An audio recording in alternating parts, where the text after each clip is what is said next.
সেদিন ভোর থেকে প্রচণ্ড বৃষ্টি হচ্ছিল। ছাদে জামা শুকিয়ে রাখা ছিল। আমি ছুটে গেলাম জামা নামাতে। ছাদ পিচ্ছিল হয়ে গেছে। হঠাৎ পা পিছলে গেল। আমি পড়ে যাচ্ছিলাম প্রান্ত থেকে। ঠিক সেই মুহূর্তে শ্বশুরি পেছন থেকে আমাকে ধরে ফেললেন। আমরা দুজন মেঝেতে পড়ে গেলাম। বৃষ্টিতে আমরা দুজনই ভিজে একসা। আমি তার বুকের উপর পড়েছিলাম। আমাদের মুখ খুব কাছাকাছি। কয়েক সেকেন্ড কেউ নড়লাম না। আমার হৃৎস্পন্দন তার বুকে অনুভব করছিলাম। হঠাৎ তিনি আমার কানের কাছে মুখ এনে খুব আস্তে ফিসফিস করলেন, আমি তোমাকে বাঁচালাম, এখন তুমি আমার। আমি উঠে দাঁড়াতে গেলাম, কিন্তু তিনি আমার হাত ধরে রাখলেন। বৃষ্টিতে ভিজতে ভিজতে বললেন, শোনো, আমি আর লুকিয়ে রাখতে পারছি না। প্রতিদিন তোমাকে দেখে নিজেকে সামলাই। তোমার হাসি, তোমার কথা, সব কিছু আমাকে পাগল করে দেয়। আমি তার হাত থেকে নিজের হাত ছাড়াতে চেষ্টা করলাম, কিন্তু তিনি ছাড়লেন না। চোখে চোখ রেখে বললেন, আমি জানি তুমিও অনুভব করো। আমার চোখে তাকালে তোমার মুখ লাল হয়ে যায়। তুমি যখন আমার জন্য খাবার দাও, তোমার হাত কাঁপে। বৃষ্টির শব্দে তার কথা প্রায় শোনা যাচ্ছিল না, কিন্তু পরের কথাগুলো স্পষ্ট শুনলাম। তিনি বললেন, আমার ছেলে তোমাকে ভালোবাসে না, সে শুধু নিজের কেরিয়ারে নিয়ে ব্যস্ত, কিন্তু আমি তোমাকে রানীর মতো রাখব। চলো আমরা দুজন নতুন জীবন শুরু করি। আমার পুরো শরীর অন্যরকম হয়ে গেল।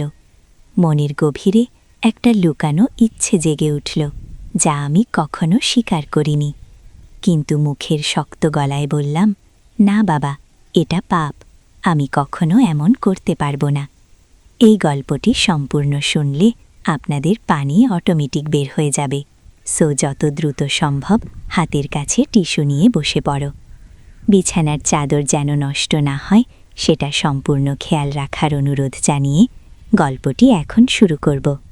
তার আগে সর্বশেষ অনুরোধ, দয়া করে এমন পানি বের করার গল্প নিয়মিত শুনতে আমাদের চ্যানেলটি সকলে সাবস্ক্রাইব করুন।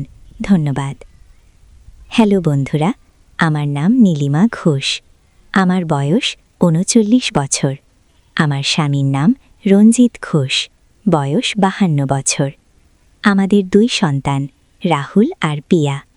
রাহুল ২১ বছর বয়সী ইউনিভার্সিটিতে পড়ে। পিয়া ১৪ বছর বয়সী স্কুলে যায়। আমার গল্পটা শুরু হয়েছিল ৬ মাস আগে, সেই বর্ষাকালের দিনটা থেকে। যেদিন আমার শ্বশুর সুব্রতবাবু আমাকে ছাদ থেকে পড়ে যাওয়ার হাত থেকে বাঁচিয়েছিলেন, কিন্তু সেদিন তিনি আমার কানে যে কথা বলেছিলেন তা আমার জীবন পুরোপুরি বদলে দিয়েছিল। সেদিন বৃষ্টি ভেজা ছাদে তার কথা শুনে আমি দৌড়ে নিচে চলে গেলাম। পুরো রাত ঘুম হয়নি। কি ভাবছিলাম, সুব্রতবাবু, তিনি তো আমার শ্বশুর, আমার স্বামীর বাবা, এটা কি করে সম্ভব? কিন্তু তার কথাগুলো আমার মনে বারবার ঘুরছিল। পরের দিন সকালে ঘুম ভাঙল পিয়ার ডাকে, মা, স্কুলের জন্য টিফিন তৈরি করো না। আমি উঠে পড়লাম, স্বাভাবিকভাবে কাজ করার চেষ্টা করলাম, কিন্তু মন কিছুতেই স্থির থাকছিল না। রান্নাঘরে গিয়ে দেখি সুব্রতবাবু চা খাচ্ছেন। আমাকে দেখেই একটা অদ্ভুত হাসি দিলেন। আমি চোখ এড়িয়ে রান্নায় ব্যস্ত হয়ে পড়লাম, কিন্তু অনুভব করছিলাম তিনি আমার দিকেই তাকিয়ে আছেন। হঠাৎ তিনি বললেন, নীলিমা, গতকাল ছাদে যা হয়েছিল তা নিয়ে আমাকে তোমার সাথে কথা বলতে হবে। আমার হাত থেকে চামচ পড়ে গেল। কি বলতে চান বাবা? আজ বিকেলে পুরনো লাইব্রেরি রুমে, সেখানে কেউ যায় না, আমাকে একটু সময় দিও, বলে তিনি উঠে চলে গেলেন। পুরো দিন আমি অস্থির ছিলাম, কি বলবেন তিনি। আমার কি করা উচিত? সন্ধ্যায় যখন সবাই নিজের কাজে ব্যস্ত, আমি চুপচাপ লাইব্রেরি রুমে গেলাম। সুব্রতবাবু সেখানেই দাঁড়িয়েছিলেন, জানালা দিয়ে বাইরে তাকিয়ে। আমাকে দেখে বললেন, এসো, বসো। আমি বসলাম মাথা নিচু করে। তিনি আমার সামনে চেয়ার টেনে বসলেন। তারপর একটা পুরনো কাগজের প্যাকেট আমার হাতে দিলেন। এটা খোলো। আমি কাঁপা হাতে খুললাম। ভেতরে পুরনো ছবি, চিঠি আর একটা ডায়েরি। আমি ছবিগুলো দেখতে লাগলাম। একটা ছবিতে দেখি এক তরুণী দেখতে অবিকল আমার মতো। আমি চমকে গেলাম। এটা কে? আমি জিজ্ঞেস করলাম। তোমার শাশুড়ি, আমার স্ত্রী অরুণিমা। তুমি জানো তো, সে 25 বছর আগে মারা গেছে। কিন্তু তুমি জানো না কেন? আমি অবাক হয়ে তার দিকে তাকালাম। শাশুড়ির কথা আমি শুনেছি, কিন্তু কেউ কখনো তার মৃত্যুর কারণ বলেনি। তুমি অরুণিমার মতো দেখতে। শুধু দেখতে নয়, তোমার কথা বলার ভঙ্গি, হাঁটার স্টাইল, সব কিছু। যেদিন তুমি এই বাড়িতে প্রথম এসেছিলে, আমি বিশ্বাস করতে পারিনি। মনে হয়েছিল অরুণিমা ফিরে এসেছে। আমার শরীর শীতল হয়ে গেল। তাহলে ছাদে সেই তার কথা? সুব্রতবাবু ডায়েরিটা খুললেন। এটা পড়ো, অরুণিমার ডায়েরি। সব কিছু এখানে লেখা আছে। আমি ডায়েরি হাতে নিলাম। প্রথম পাতা খুললাম। সুন্দর হাতের লেখা। পড়তে শুরু করলাম। আজ আমি জানলাম একটা ভয়ঙ্কর সত্য। আমাদের বাড়ির নিচে লুকানো আছে একটা গোপন সুড়ঙ্গ। এই সুড়ঙ্গ চলে গেছে পুরনো রাজবাড়ি পর্যন্ত। আর সেই রাজবাড়িতে লুকানো আছে অসংখ্য ধন সম্পদ। আমি পড়া থামিয়ে সুব্রতবাবুর দিকে তাকালাম। এটা কি লিখেছেন শাশুড়ি? পড়তে থাকো। আমি আবার পড়লাম। আজ আমি সুড়ঙ্গে নেমেছি। দেখেছি প্রাচীন দেওয়ালে খোদাই করার রহস্যময় মানচিত্র। এই মানচিত্র কোথাও নিয়ে যায়, কিন্তু কোথায় আমি খুঁজে বের করব। পরের পাতায় লেখা, সুব্রত জানতে পারলে আমাকে বাধা দেবে। তাই আমি একা একা রাতে নামছি সুড়ঙ্গে। আজ আমি মানচিত্রের প্রথম ধাঁধা সমাধান করেছি। মানচিত্র বলে, যেখানে চাঁদের আলো পড়ে না, সেখানে লুকানোর রাজার হৃদয়। আমি উত্তেজিত হয়ে পড়লাম। এটা তো একটা রহস্যের গল্প, একটা সত্যিকারের গুপ্তধনের খোঁজ। শাশুড়ি কি খুঁজে পেয়েছিলেন? সুব্রতবাবু মাথা নাড়লেন। সে শেষ পর্যন্ত কিছু খুঁজে পায়নি, বরং একদিন সে সুড়ঙ্গে নেমে আর ফিরে আসেনি। আমরা খুঁজে পেয়েছি সুড়ঙ্গের ভিতর সে অজ্ঞান হয়ে পড়েছিল। হাসপাতালে নিয়ে যাওয়ার পথে সে মারা যায়। ডাক্তাররা বলেছিল হার্ট অ্যাটাক, কিন্তু আমি জানি সে সুড়ঙ্গে কিছু দেখেছিল যা তাকে ভয় পাইয়ে দিয়েছিল। কিন্তু এসব আমাকে কেন বলছেন? আমি জিজ্ঞেস করলাম। কারণ তুমি অরুণিমার মতো। আমি বিশ্বাস করি তুমিই পারবে সেই রহস্যের সমাধান করতে। অরুণিমা যা পারেনি, তুমিই তা শেষ করতে পারবে। ছাদে আমি তোমাকে যা বলেছিলাম তা শুধু পরীক্ষা ছিল। আমি দেখতে চেয়েছিলাম তুমি কতটা সাহসী, আর তুমি প্রমাণ করেছ তুমি দৃঢ়চেতা। আমি হাঁপ ছেড়ে বাঁচলাম। তাহলে সেটা সত্যি ছিল না, কিন্তু এই রহস্য, এই গুপ্তধন, আমি কিভাবে বিশ্বাস করব এসব সত্যি? সুব্রতবাবু উঠে দাঁড়ালেন। লাইব্রেরির একটা বইয়ের তাক সরালেন। পেছনে একটা গোপন দরজা। দরজা খুলে ভিতরে একটা সিঁড়ি দেখা যাচ্ছে। অন্ধকার নিচে নেমে যাচ্ছে। এসো, আমি তোমাকে দেখাই। আমি দ্বিধা করলাম, কিন্তু কৌতূহল আমাকে টানছিল। আমি উঠে দাঁড়ালাম। সুব্রতবাবু একটা টর্চ জ্বালালেন। আমরা সিঁড়ি দিয়ে নামতে শুরু করলাম। সিঁড়ি শেষ হলো একটা সুড়ঙ্গে। সরু ভেজা দেওয়াল, ছাদ নিচু। মাথা নিচু করে হাঁটতে হলো। টর্চের আলোয় দেখলাম দেওয়ালে প্রাচীন লিপি খোবাই করা। এগুলো কি? আমি জিজ্ঞেস করলাম। সংস্কৃত শ্লোক, রাজা প্রতাপাদিত্যের আমলের। 300 বছর পুরনো এই সুড়ঙ্গ তৈরি করা হয়েছিল রাজার গুপ্তধন লুকানোর জন্য। আমরা হাঁটতে লাগলাম। প্রায় 10 মিনিট পর একটা বড় কক্ষে পৌঁছালাম। দেওয়ালে মশাল জ্বালানোর জায়গা। সুব্রতবাবু একটা লাইটার বের করে মশাল জ্বালালেন। আলো ছড়িয়ে পড়তেই আমি অবাক হয়ে গেলাম। পুরো দেওয়াল জুড়ে খোদাই করা মানচিত্র, নানা ধরনের চিহ্ন, প্রতীক, আর মাঝখানে একটা বড় পাথরের টেবিল। টেবিলের উপর রাখা একটা প্রাচীন পাথরের বাক্স। এটাই সেই মানচিত্র যার কথা অরুণিমা লিখেছিল। সুব্রতবাবু বললেন। আমি কাছে গিয়ে মানচিত্র দেখলাম। জটিল ধাঁধার মতো একটা বড় বৃত্ত, তার ভিতর ৮টা ছোট বৃত্ত, প্রতি বৃত্তে একটা করে প্রতীক: চাঁদ, সূর্য, তারা, পানি, আগুন, মাটি, বাতাস, আর একটা অদ্ভুত প্রতীক যা আমি চিনতে পারলাম না। শাশুড়ি কত দূরে গিয়েছিলেন আমি জিজ্ঞেস করলাম। সে প্রথম ৩টে ধাঁধা সমাধান করেছিল, কিন্তু চতুর্থটা সমাধান করতে গিয়ে সে আটকে যায়। আর তারপর সুব্রতবাবু থামলেন। তারপর সে বলেছিল সুরঙ্গে কিছু একটা আছে, কোনো শক্তি সেটাকে টানছিল, ভয় দেখাচ্ছিল। শেষবার যখন সে নেমেছিল আমি তাকে বাধা দিয়েছিলাম, কিন্তু সে শোনেনি। বলেছিল প্রায় শেষ, আর একটু, কিন্তু সে ফিরে আসেনি। আমি নিচে নেমে দেখি সে অজ্ঞান। তার হাতে ছিল এই পাথরের বাক্স।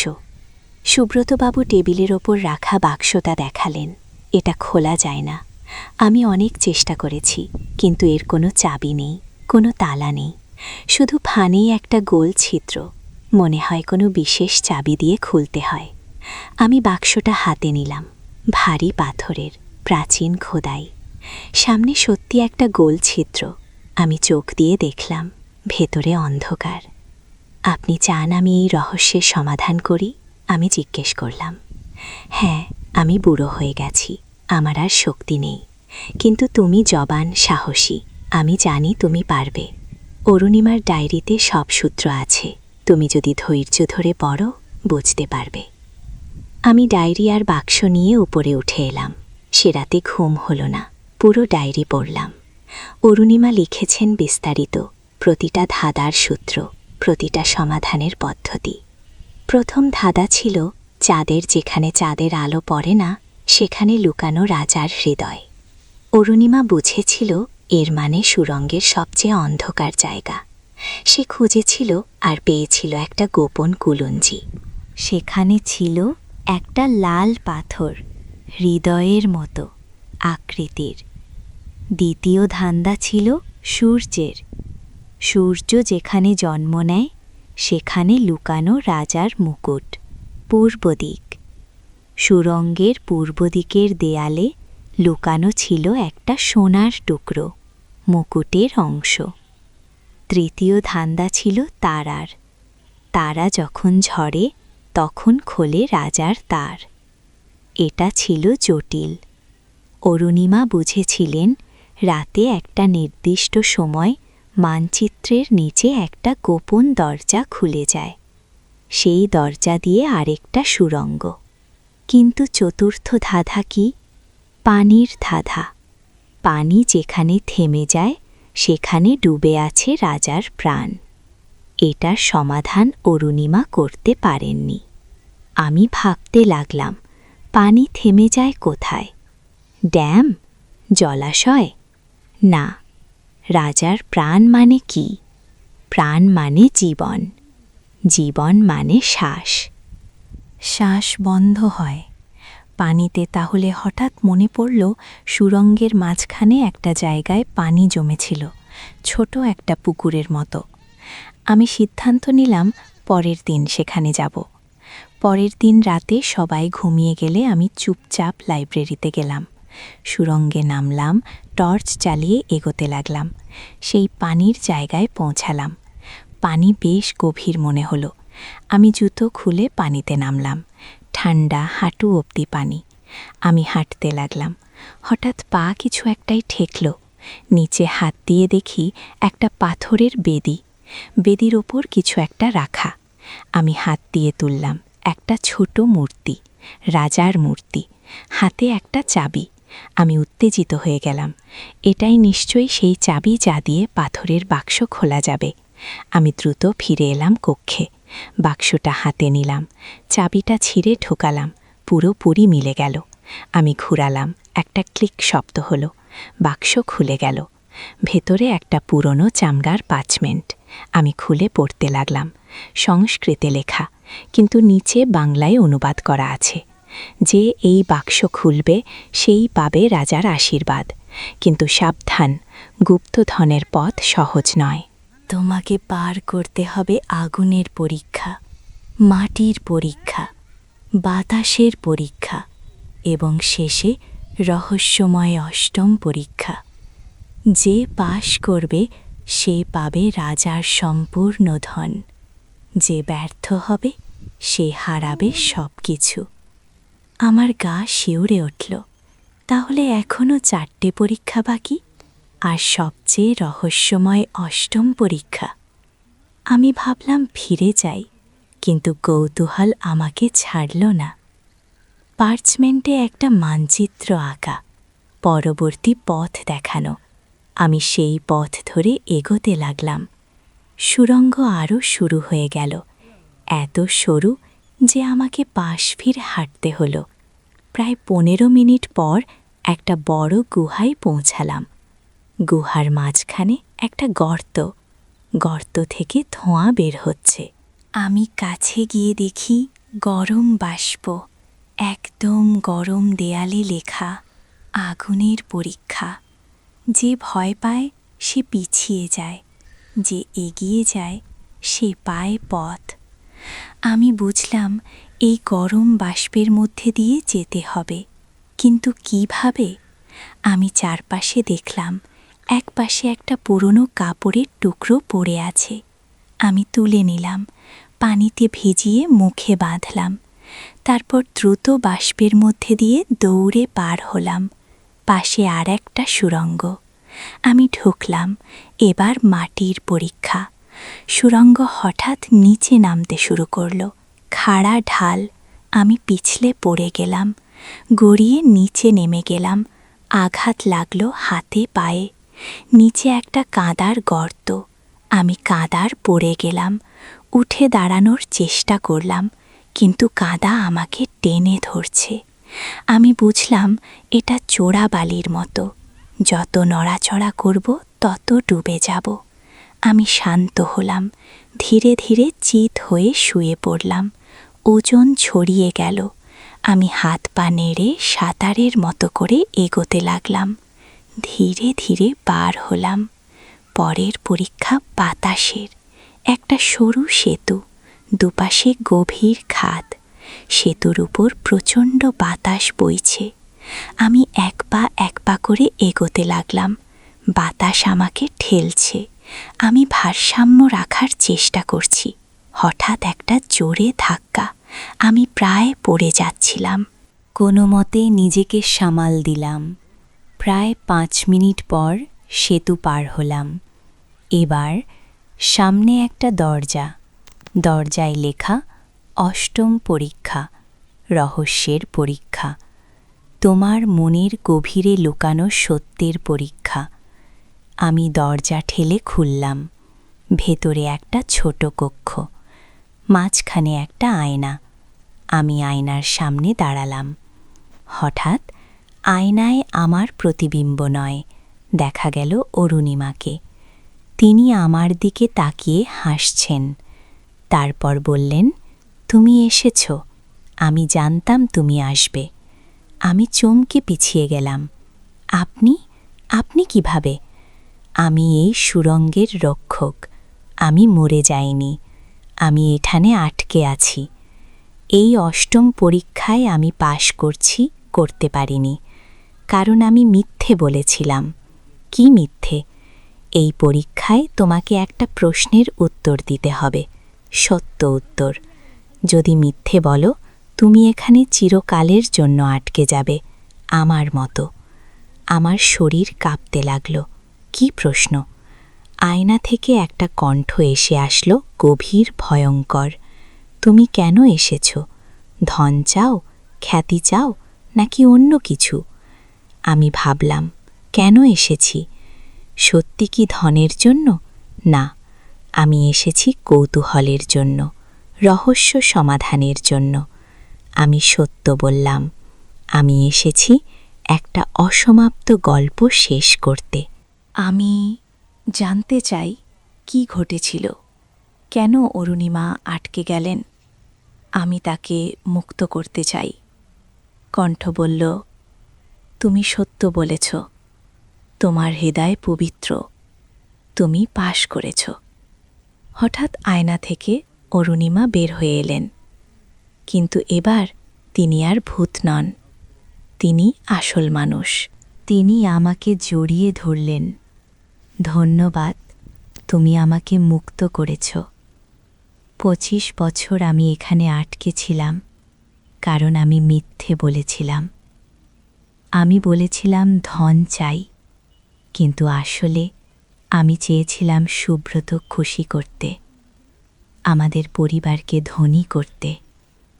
কিন্তু এটা ছিল লোভ, আর লোভ পাপ। আনগলাম, এখন কি হবে? অরুণিমা বললেন, এখন তুমি পাবে 1000 ধন, কিন্তু শুধু ততটুকু যা তোমার প্রয়োজন। লোভ করবে না। আয়নার পেছনে একটা দরজা খুলে গেল। আমরা ঢুকলাম ভেতরে। একটা বিশাল কক্ষ, মাঝখানে স্বর্ণমুদ্রা, রত্ন পাথর, প্রাচীন অলংকার। কিন্তু আমি শুধু একটা ছোট থলি নিলাম, যথেষ্ট আমাদের পরিবারের প্রয়োজনের জন্য।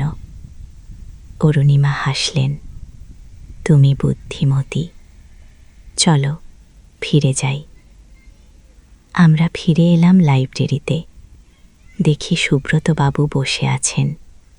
আমাকে দেখে উঠে দাঁড়িয়ে, তারপর অরুণিমাকে দেখলেন। তার চোখ বড় হয়ে গেল। অরুণিমা, তুমি অরুণিমা? কাঁদতে লাগলেন। হ্যাঁ, আমি নীলিমা, আমাকে মুক্ত করেছে। সুব্রতবাবু অরুণিমাকে জড়িয়ে ধরলেন। 25 বছর পর তারা কাঁদছেন দুজনেই। আমি চুপচাপ বেরিয়ে এলাম। আমার কাজ শেষ। আমি একটা পরিবারকে পুনর্মিলন করিয়ে দিয়েছি, আর পেয়েছি একটা অভূতপূর্ব অ্যাডভেঞ্চারের অভিজ্ঞতা। পরের দিন সকালে সবাই অবাক হয়ে গেল। শাশুড়ি বেঁচে আছেন, তিনি ফিরে এসেছেন। আমরা সবাইকে বলেছি তিনি অসুস্থ হয়ে একটা দূরের গ্রামে চিকিৎসা নিচ্ছিলেন, এখন সুস্থ হয়ে ফিরেছেন।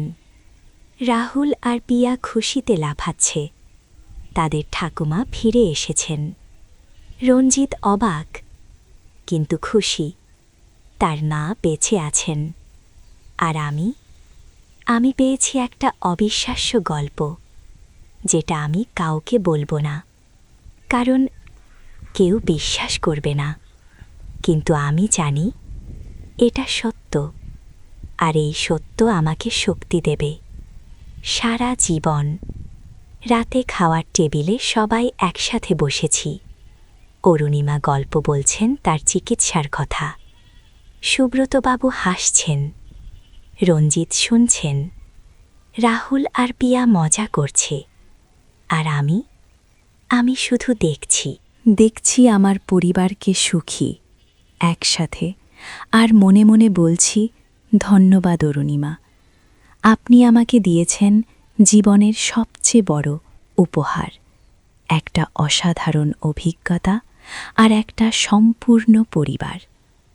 বৃষ্টি আবার শুরু হয়েছে, কিন্তু এবার আমি ভয় পাচ্ছি না, কারণ আমি জানি বৃষ্টির পরে আসে রোদ, অন্ধকারের পরে আসে আলো, আর কষ্টের পরে আসে সুখ।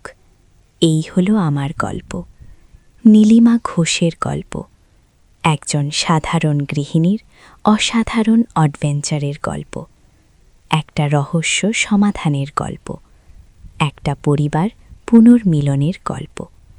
আর সবচেয়ে বড় কথা, এটা একটা সাহস আর সত্যের গল্প, যেটা প্রমাণ করে যে কোনো মানুষ যে কোনো কিছু করতে পারে। শুধু দরকার বিশ্বাস সাহস আর ভালোবাসা।